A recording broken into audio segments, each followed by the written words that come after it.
اسی طرح سے پورے محرم کے اندر خصوصی طور پر 10 محرم کا روزہ جس کو یوم عاشورہ کہا جاتا ہے، یہ تمام محرم کے روزوں میں سب سے افضل روزہ ہے. یعنی پورے محرم کا مہینہ افضل ہے، اللہ کا خاص مہینہ ہے، لیکن 10 محرم یوم عاشورہ یہ اللہ رب العالمین کو زیادہ پسند ہے. جیسا کہ صحیح بخاری اور صحیح مسلم کے اندر یہ روایت ہے، صحیح بخاری کے اندر 2006 اور صحیح مسلم کے اندر 1132. عبداللہ بن عباس رضی اللہ عنہ بیان فرماتے ہیں کہ ما رأيت النبي صلی اللہ علیہ وسلم يتحرى صيام يوم فضله على غيره الا هذا اليوم يوم عاشوراء. میں نے اللہ کے رسول صلی اللہ علیہ وسلم کو خاص طور سے تلاش کر کے دوسرے دنوں پر اس کو فضیلت دیتے ہوئے کسی دن کا روزہ رکھتے ہوئے نہیں دیکھا سوائے اس دن کے، یعنی یوم عاشورہ کے. وهذا الشهر، اور اس مہینے یعنی رمضان. اللہ کے رسول صلی اللہ علیہ وسلم زیادہ اہمیت یا تو رمضان کے مہینے کو دیتے تھے روزے کے لیے، اور یا تو یوم عاشورہ کو اہمیت دیتے ہوئے، اس کو فضیلت دیتے ہوئے روزہ رکھتے تھے، اس کا خاص اہتمام کرتے تھے. ورنہ ہم جانتے ہیں کہ ہمارے نبی کریم صلی اللہ علیہ وسلم ہر مہینے میں نفلی روزے رکھتے تھے. تھوڑا آگے کھسک کر بیٹھے، پیچھے بھائیوں کو جگہ نہیں مل رہی. خطبے دوران کوئی بات چیت نہ کرے، لیکن جس کے سامنے جگہ خالی ہو خود سے کھسک کر کے جگہ آگے پر کر لیں. دیکھیں اگلی سب میں 2-3 آدمیوں کی جگہ خالی. اسی طرح سے صحیح بخاری اور صحیح مسلم کی ایک روایت ہے، عائشہ رضی اللہ عنہا سے مروی ہے، فرماتی ہیں کہ کانت قریش تصوم عاشوراء فی الجاہلیہ. زمانے جاہلیت یعنی اسلام آنے سے پہلے، نبی کریم صلی اللہ علیہ وسلم کے نبی بنائے جانے سے پہلے قریش کے لوگ، مکہ کے لوگ یوم عاشوراء کا روزہ رکھتے تھے. اللہ کے رسول صلی اللہ علیہ وسلم یوم عاشوراء کا روزہ رکھتے تھے. فلما ہاجر الی المدینہ، جب اللہ کے رسول صلی اللہ علیہ وسلم مدینہ ہجرت کر کے آ گئے، یعنی آپ نبی بنا دیے گئے، 13 سال آپ نے مکہ میں گزارے، اس کے بعد ہجرت کر کے مدینہ آ گئے، تب تک آپ رکھتے تھے. مدینہ جب آپ آئے تب بھی آپ نے اس کا روزہ رکھا. صامہ امر بصیامہ، آپ نے خود بھی روزہ رکھا، صحابہ کرام کو بھی روزہ رکھنے کا حکم دیا. یہاں تک کہ ربیع بنت معوذ رضی اللہ عنہ بیان فرماتی ہے کہ اللہ کے رسول صلی اللہ علیہ وسلم نے مدینہ کے آس پاس دوسرے جو چھوٹے چھوٹے بستیاں تھیں جہاں مسلمان رہتے تھے، ایک اعلان کرنے والا بھیجا کہ جاؤ اعلان کر دو کہ آج یوم عاشوراء سب کو روزہ رکھنا ہے. سب روزہ رکھتے تھے. ربیع بنت معوذ رضی اللہ عنہ کہتی ہیں کہ یہاں تک کہ ہم اپنے بچوں کو بھی روزہ رکھواتے تھے، چھوٹے چھوٹے بچوں کو روزہ رکھواتے تھے، اور اگر وہ بھوک اور پیاس کی وجہ سے روزہ توڑنا چاہتے، رونے لگتے تھے، تو ہم انہیں کھلونے دے دیا کرتے تھے. کھلونے دے کر کے انہیں چپ کرا دیا کرتے تھے کہ یہ روزہ پورا کر لو. یعنی صحابہ کرام بڑے اہتمام سے کا روزہ رکھتے تھے اور بچوں کو بھی رکھواتے تھے. لیکن آگے کیا ہوا؟ فلما فرض شہر رمضان، جب رمضان کے مہینے کا روزہ فرض ہو گیا، قال من شاء صامہ ومن شاء ترکہ، تو نبی کریم صلی اللہ علیہ وسلم نے فرمایا کہ اب جو چاہے رکھے، جو چاہے چھوڑ دے. مطلب پہلے یوم عاشوراء کا روزہ گویا کہ لازمی رکھا جاتا تھا، واجب تھا لوگوں پر رکھنا، نبی کریم صلی اللہ علیہ وسلم کا حکم تھا. لیکن جب رمضان کا مہینے کا روزہ فرض ہو گیا تو یوم عاشوراء کے روزے کا درجہ نفل کا ہو گیا. اب جو چاہے رکھے، جو چاہے نہ رکھے. یعنی جو رکھے گا اس کو ثواب ملے گا، جو نہیں رکھے گا اس کو کوئی گناہ بھی نہیں ہوگا. یہ نفل ہے، اور نفل اپنی مرضی کی عبادت ہوتی ہے. آدمی کرے گا تو ثواب پائے گا اللہ کے ہاں، نہیں کرے گا تو کوئی گناہ بھی نہیں پائے گا.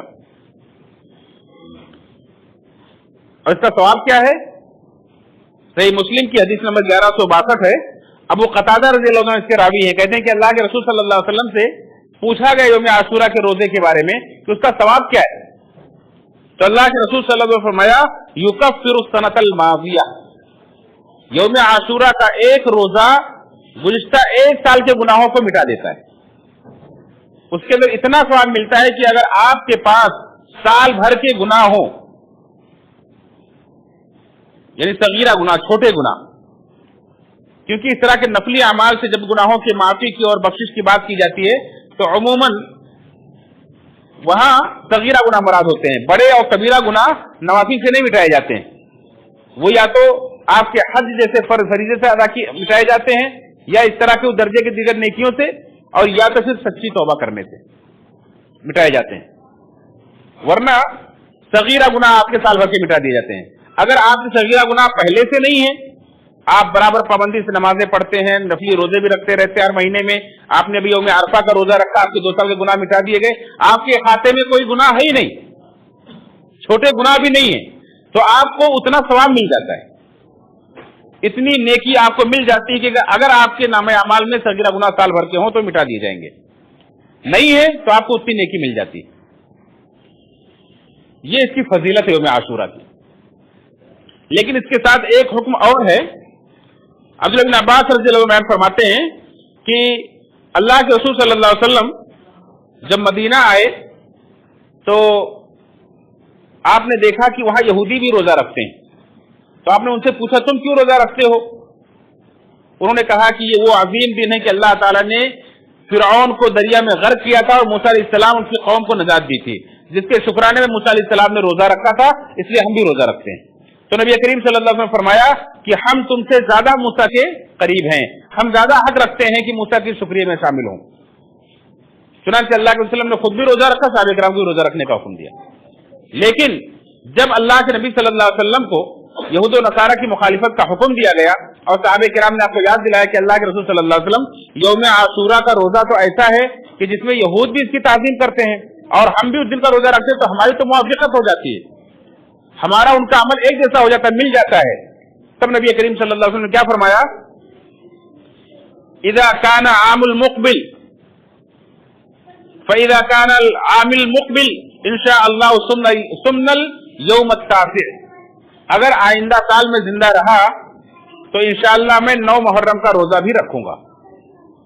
لیکن اس روایت کے اندر ہے کہ آگے کہ اللہ کے رسول صلی اللہ علیہ وسلم اگلے سال زندہ نہیں رہے اور اس سے پہلے آپ کی وفات ہو گئی, یعنی یہ گویا کہ آخری سال کی بات تھی. آپ برابر 13 سال مکہ کے اندر, 10 سال مدینہ کے اندر یوم عاشورہ کا روزہ رکھتے رہے, لیکن آخر میں آخری سال جو آپ کو یاد دلایا گیا کہ یوم عاشورہ ایسا دن ہے کہ یہود بھی روزہ رکھتے ہیں, ہم بھی رکھتے ہیں, وہ بھی تعظیم کرتے ہیں, تو ہمارا ان کا عمل مل جاتا ہے اور ہمیں قرآن و سنت کے اندر جگہ جگہ یہود و نصارہ کی مخالفت کرنے کا حکم دیا گیا ہے. تو اللہ نے فرمایا کہ اگر میں اگلے سال زندہ رہا تو میں 9 محرم کا روزہ بھی رکھوں گا. لہذا اللہ کے رسول صلی اللہ علیہ وسلم نے اگرچہ نہیں رکھا لیکن آپ نے تمنا کی, آپ نے ارادہ کیا, یہ بھی سنت. اور اس کے بعد مسلمان 9 محرم 10 محرم کا روزہ رکھتے چلے آ رہے ہیں.